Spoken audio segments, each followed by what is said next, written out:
All right, the time is now 5:04 p.m. on March 4th, 2026, and I have had rather the eventful day. Started off with the court date in Brighton for the false accusation that I was abusing my cat. Requested a full copy of all of the records available thus far from the courthouse about that case. So I got to read the full report, and just gonna go ahead and email my lawyer point by point how every single fucking part of that report from the witness is false, except for two items that she actually did lie about. Like, she made two true statements that she also told a lie in conjunction with it. Every single part of her fucking statement was false.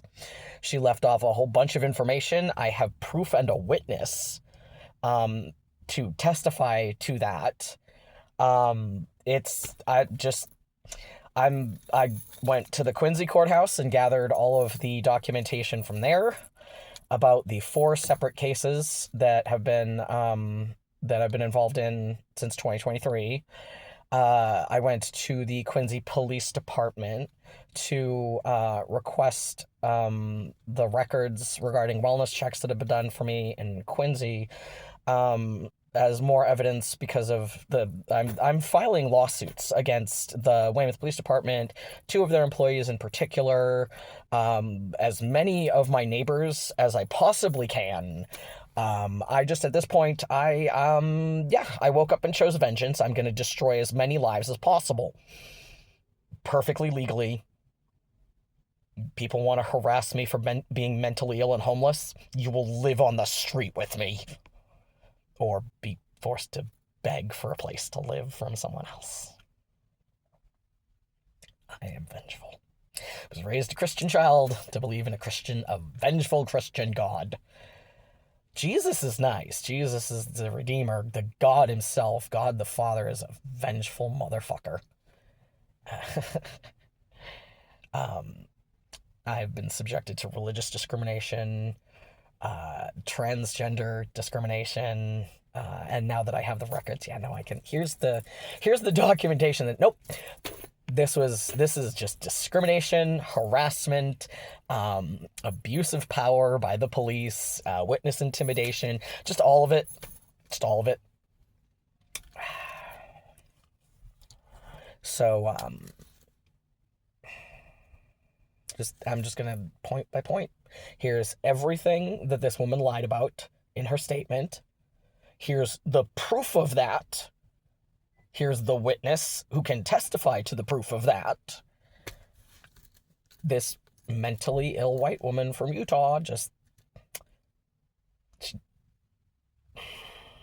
I told her that I had been being harassed by wellness checks through the Weymouth Police Department, and she decided to go ahead and call them and get involved.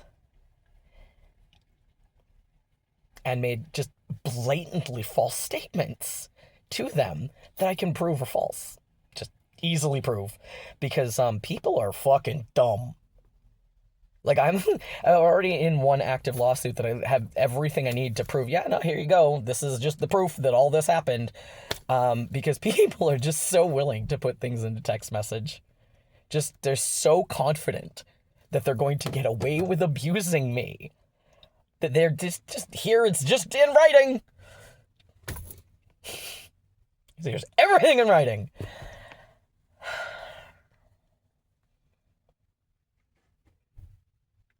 People have been using the police to harass and terrorize me for going on 3 years. I told this woman all about it, and she decided to join in on the fun. At least 3 police departments are involved in this problem. And I'm just gonna sue everyone. I have plenty of time. I'm more than intelligent enough to put together my own cases and research case history to support my whatever. I can spend all day long if I want listening to Zoom calls court proceedings to learn how things are done and pick up the language, figure out terms to look up, all kinds of stuff. I don't need to go to college for this. I can do this from the comfort of my own home.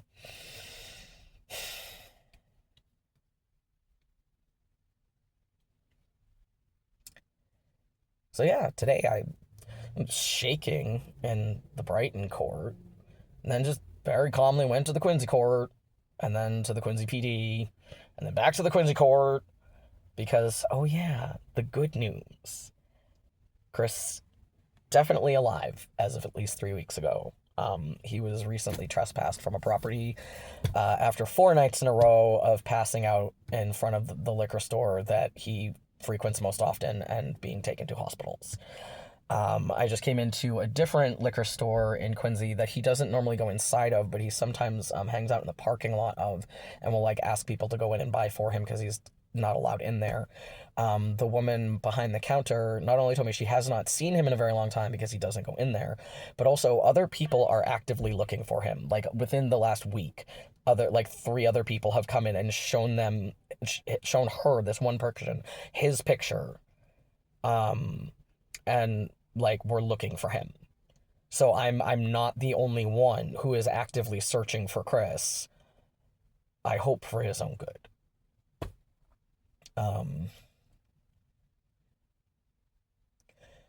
He's alive, and I just have to find him. I was really afraid he was gonna die this winter.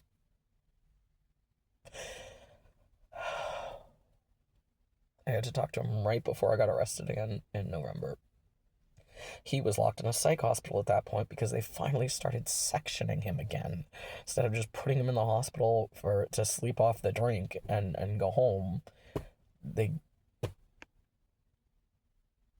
he's not gonna stop drinking. He does not care if he lives or dies. I just wanted to...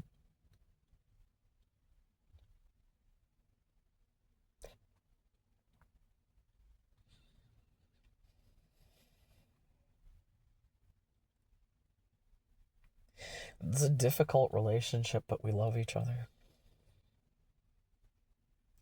Just wanted to keep him comfortable till the end if I can. Or as comfortable as I can. Because he does not want to die in a hospital.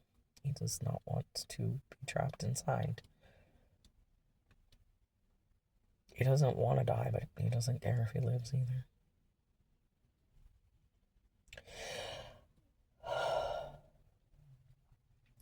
Next up, Weymouth Police Department. It's only 5 o'clock. I gotta pick up my meds in Weymouth.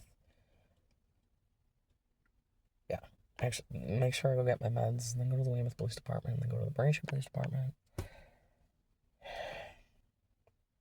Talk to the Quincy police about Chris after I talked to the person in the liquor store. Went over and like talked to them and explained like I'm looking for him, gave them my phone number, and because they have an officers like the homeless not liaison, advocate I think is what they called it, but I explained to them like I'm looking for him and that like I have a place for us to go, I just need to find him.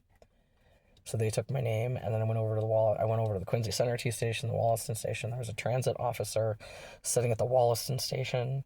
So I talked to him, and he was like, I haven't seen that guy in like a year, but he also took my name and number and was like, if I see him around, and I'll tell the other transit officers. This is the thing, is like it's wildly unpredictable how I'm going to react when I see a police car, but if I see a cop in a time where I'm like, I am in distress and I need to, like, they would actually be able to answer my question maybe. Like, I wasn't afraid to call the Braintree police the night that they decided to be fucking idiots. Like, I'm sorry, that is either intentional malice or they're just jackass morons. And I'm not going to sugarcoat it, and I'm not going to be nice about it. Like, that was absolutely fucking malicious. And given, like, there's been multiple things that have happened. Like, I believe Chris when he tells me that, like, the Weymouth, Quincy, and Braintree police all approached him when he was, like, in my car, but I wasn't in it, to tell him that, like, they knew that we were together and that they don't want any trouble. Like, that happened in 3 separate towns. I absolutely believe him that happened. I don't believe that he would make that up. Um, because they like a lot of them know both of us at this point. Um, a lot of them actually seem to genuinely care that we're okay. That's the confusing thing.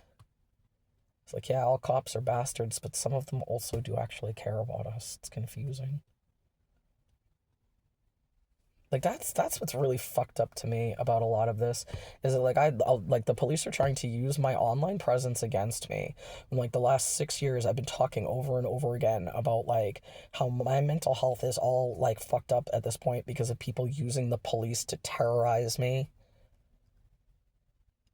and that like I'm concerned for their safety not because of me, but because like of the people who, unlike me, choose to carry weapons and would actually fight the police. Like Chris has so many A and B's on his record, and I'm constantly like, dude, like stop that, you know, like A and B is specifically against cops because he just doesn't like cops, and so he'll just, when he wants to get in a fist fight, he just starts swinging. He's stopped that in his old age with the police at least.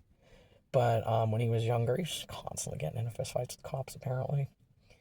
Um, I choose not to do that. I honestly think that the way to improve public safety in general, the police are shooting people because they're afraid of them. Okay, then how do we make the police less afraid of the people they're supposed to be serving and protecting? Like Sergeant Jen Pompeo and the social worker Kelsey Monahan of the Weymouth Police Department have made a concerted effort to harass and terrorize me. And I can prove it using the police records from the last 3 years. Or I can build an extremely strong and persuasive case. Just need to get a hold of those records and then request body cam footage and 911 recordings and the police non-emergency recorded line recordings, and just, yeah, here's just all of this is just the escalating pattern of people who know that I have been terrorized by people using the police as a threat. They chose to participate in that behavior. As far as I'm concerned, they are terrorists on purpose.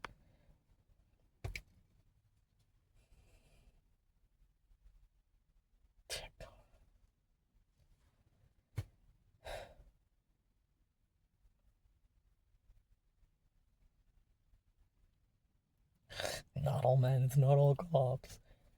All cops are bastards. Some of them want to be decent human beings. But and that's the thing, is my problem isn't with each individual officer. If they come at me correct, I don't panic and go into like fight or flight mode.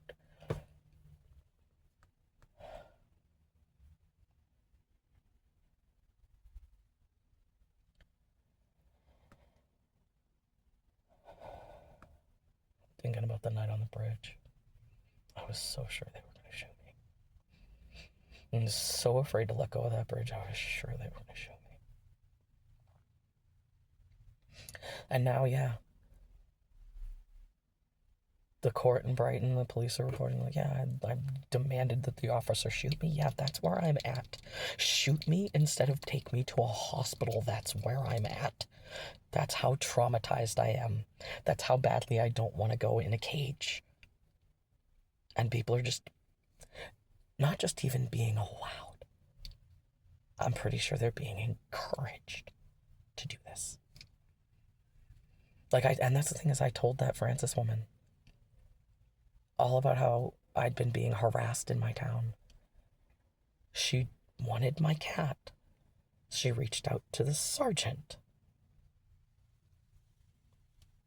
And I can just prove that this is harassment.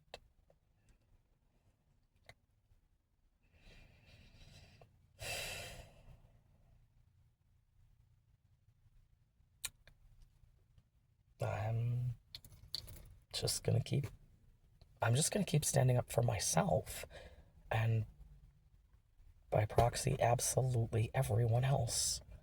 Because this is discrimination on race, on gender, and on disability. And I have the documentation to support that claim.